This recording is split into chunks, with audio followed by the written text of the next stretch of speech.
Hello, welcome back. We're going to have a discussion today about your power, about what your power really is, and why you should embrace that and not run from it.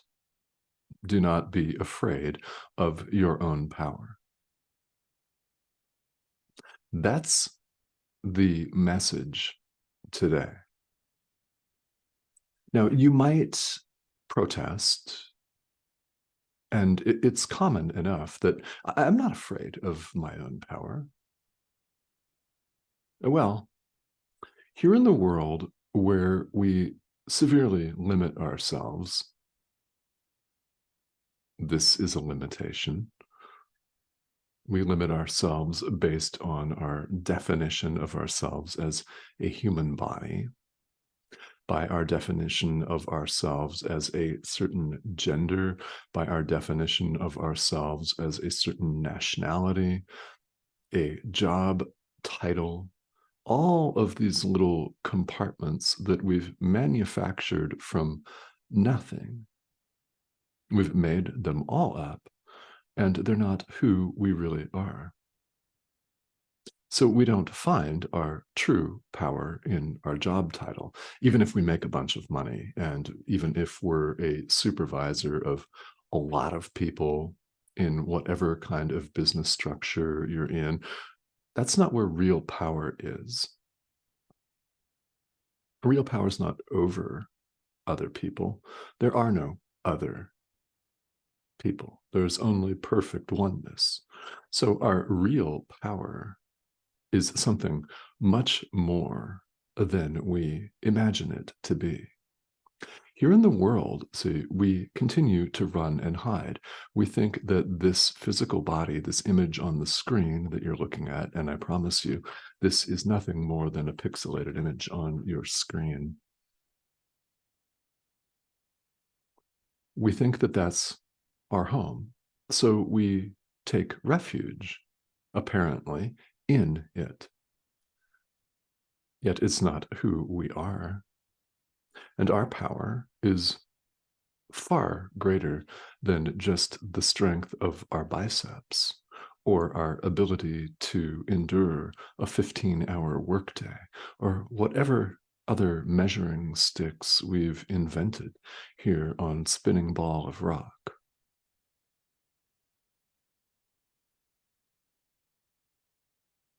Which, by the way, is spinning so fast we don't even notice it. Which, when you've practiced this course for a while, is kind of funny. How we make real progress, what we call progress, is by slowing down, not speeding up. We go within where our real power lies.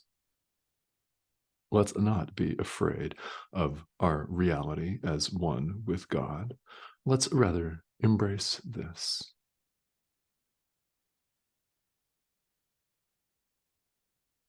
So that's an invitation that goes out to you all of the time.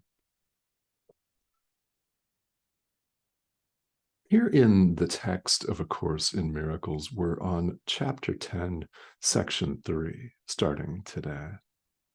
Now, this section is entitled The Gods of Sickness.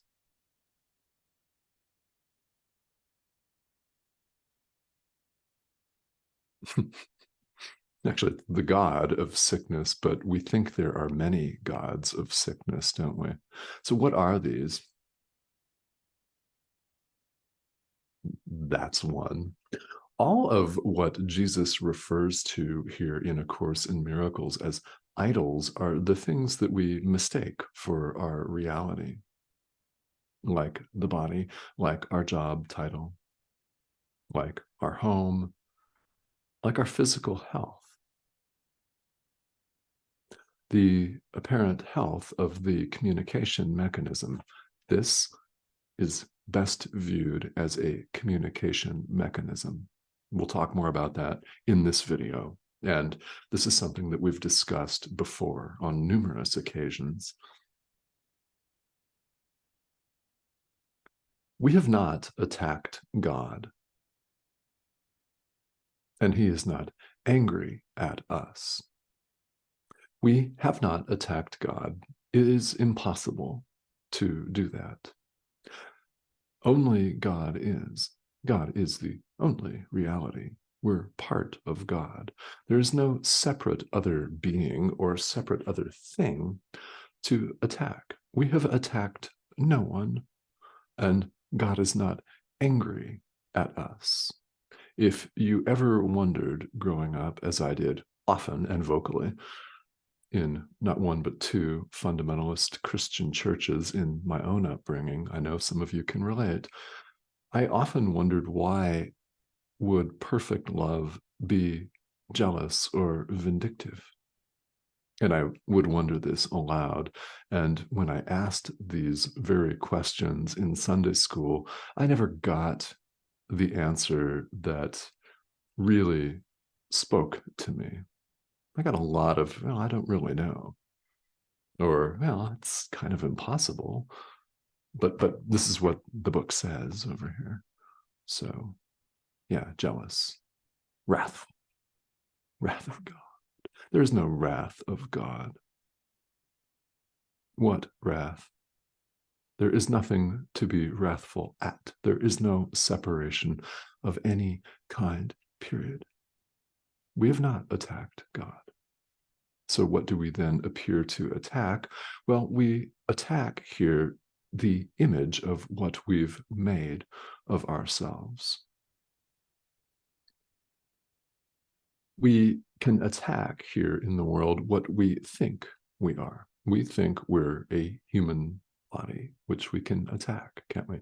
We can attack what appear to be other human bodies, and we can certainly attack ourselves. We can attack ourselves physically. You can harm yourself. I hope that you don't, but people do.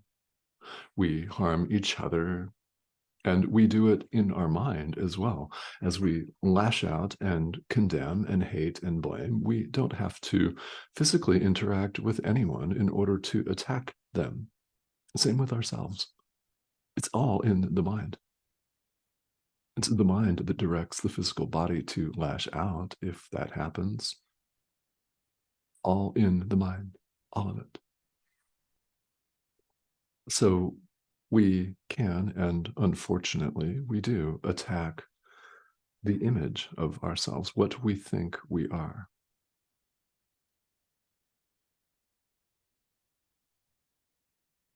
So in this hectic, anxious, dazed, and confused state, we do life, so to speak.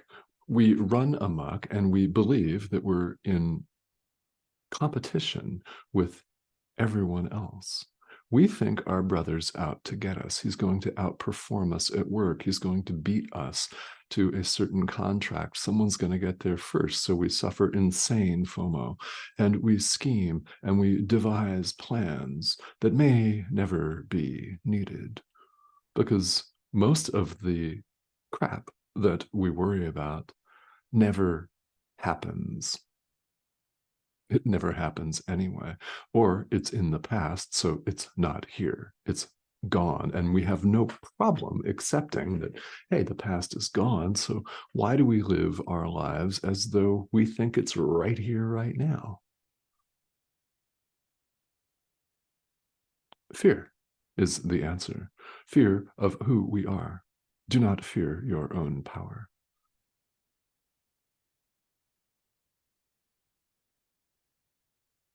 All of these phenomena, all of this, all of it, all of these idols are nothing. And the worshippers of these idols are the sons of God in sickness. Now, the Course uses plural sons with an S here because we think we're individual. There is only one Son of God, singular. So the worshippers of idols appear to be 8 billion screaming people, anxious, dazed, confused, wondering where the next meal is going to come from sometimes, wondering where we're going to get the money to pay a bill other times. scheming and plotting against your neighbor sometimes, playing the victim card other times, feeling that this big ugly world is a bucket of fecal matter and people are out to get you.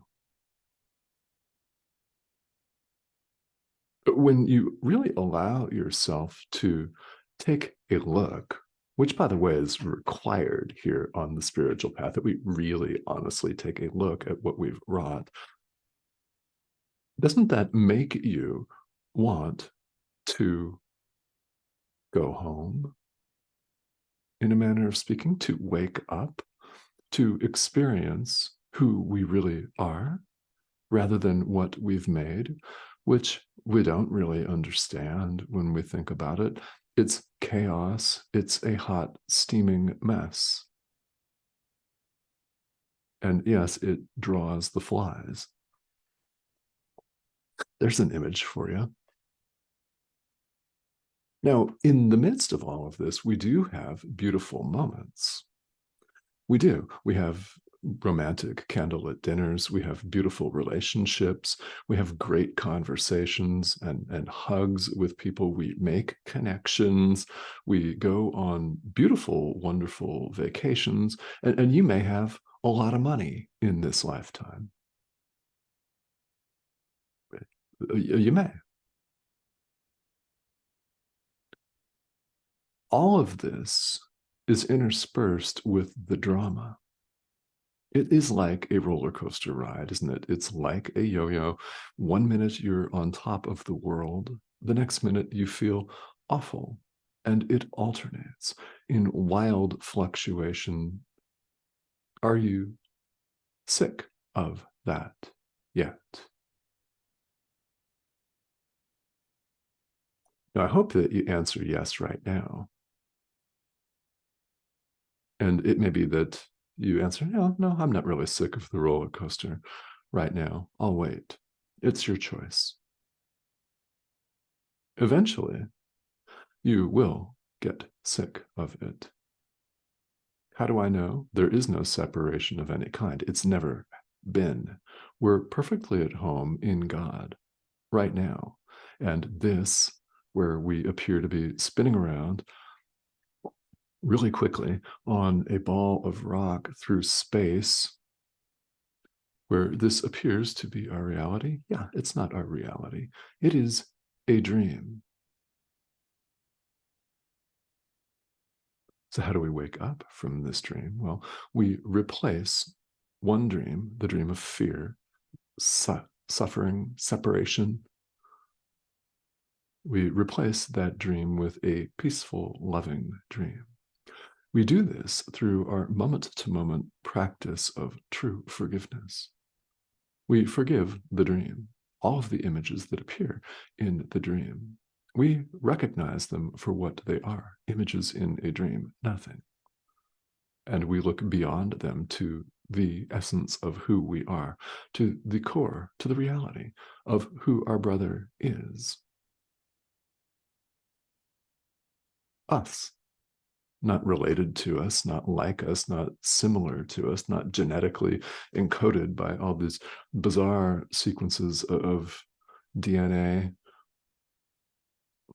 that I didn't really understand fully well in high school biology class. It's not who we are. That's not the Son of God. We're so much more than we've made ourselves. So let's not fear who we really are. This is part of the reason why it's so important that we accept truth just as it is. When we forgive, we're correcting our perception.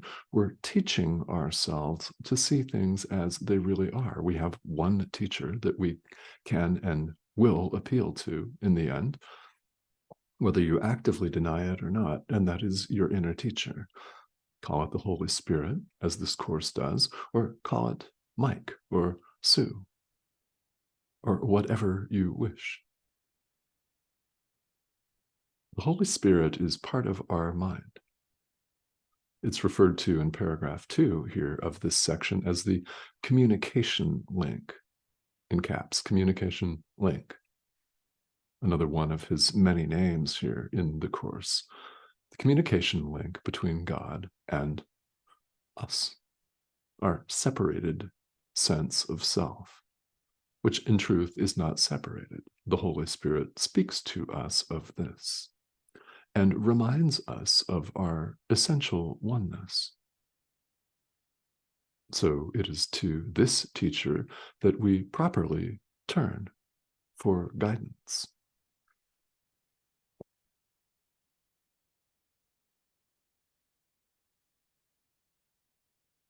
So it is very, very important that we not fear our power. God does not limit our power. God doesn't know any limits or separation at all. There isn't any. So let's not limit our own power. What is that? It's a lot more than your bank account or your biceps.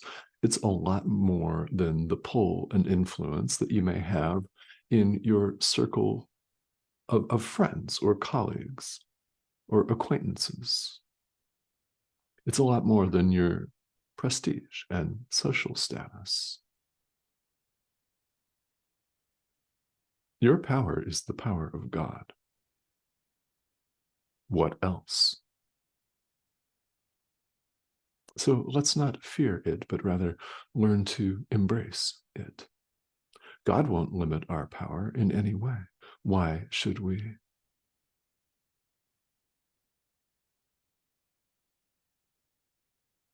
And remember, it's not power over someone else or something else, because there is no separation of any kind.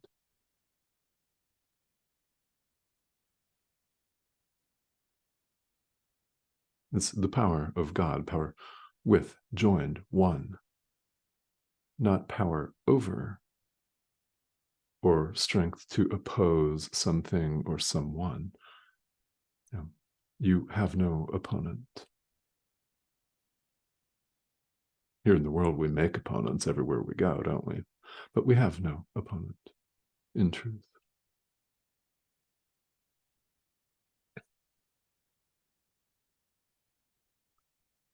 So, as we forgive, a very important thing is happening. We heal our brother by accepting God for him. We accept God. We accept truth just as it is, and we then naturally and automatically extend this. We extend the love of God. We share God's voice, the Holy Spirit, with our brother. There's only one mind. Not 8 billion individual minds. That's not possible. There is no separation of any kind. There is only one mind. So when one mind accepts God, it has a definite effect on the whole. It lightens the way for every living thing. Your accepting truth just as it is has a tremendous and far-reaching and powerful impact that our minds here, as we run amok thinking we're individual human bodies, cannot even begin to comprehend. It's, as we say, mind-blowing. It's beyond all of our concepts. Our power is beyond all of our concepts and limitations here in the world. There is no separation, and there's one mind. So when one part of this mind, and it only looks like a separate component part, it is not separate.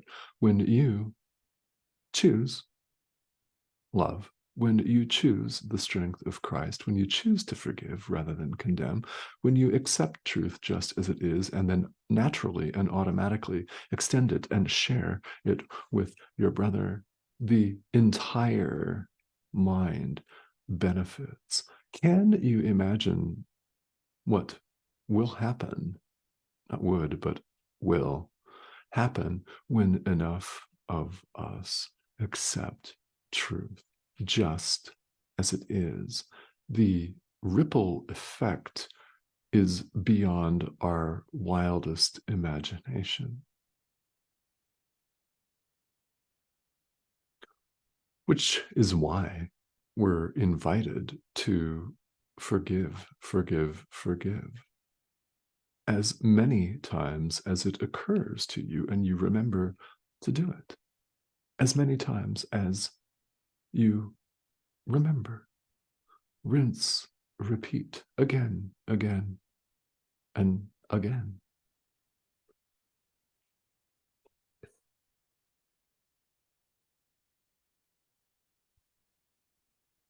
The ego will resist the statement that we're limiting ourselves. We're choosing to play it small. This is a limitation. It appears to be separate from other things that look like this, more or less. It appears to define and confine the Son of God. Impossible. Impossible. Who, what, and where you are is bigger than this. And you know who that is, you know what that is, you know where that is, and you also know that it's beyond all of our concepts and our drama. All that we've made up. What we call awakening is our unmaking all of that. We made it, we can unmake it. That's what's going on here. The ego will rail against this. The ego will say, no, you're not afraid. You're not afraid of your own power. You've got power over these people, or you've got a big bank account. You've got some pull in your social circle. That's power, power, power, more power. No. Your real power is what the ego fears. So let's not listen to it. Let's listen instead to the voice for God, our inner teacher, who will show us, who will speak to us of our real power, which we don't need to be afraid of. And in fact, we should embrace because it's who we are in truth. All right. This course may blow your mind. If you stick with it long enough, it's bound to happen. Why? Well, it's the point. The point is for us to flip our perception right side up. It is upside down. Here in the world, we say we're going to turn it upside down. No, it is upside down. We're going to turn it right side up. We're going to clarify it. We're going to learn to see things as they are rather than the way we have made them. We're going to allow truth to be just as it is. And what happens is we set the ego aside.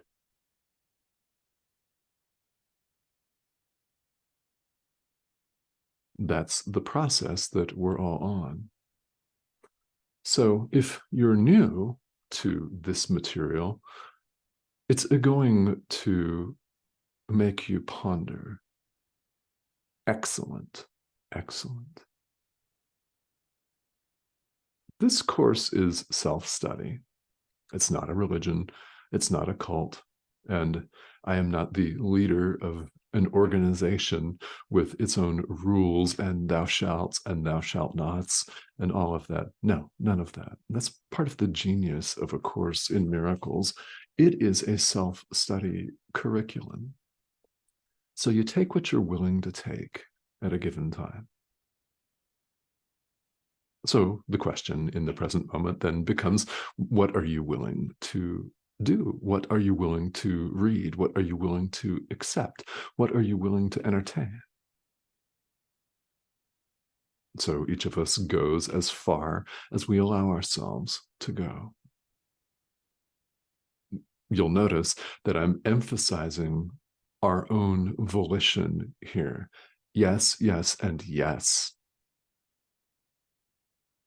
Spirituality is all about taking responsibility for our entire experience.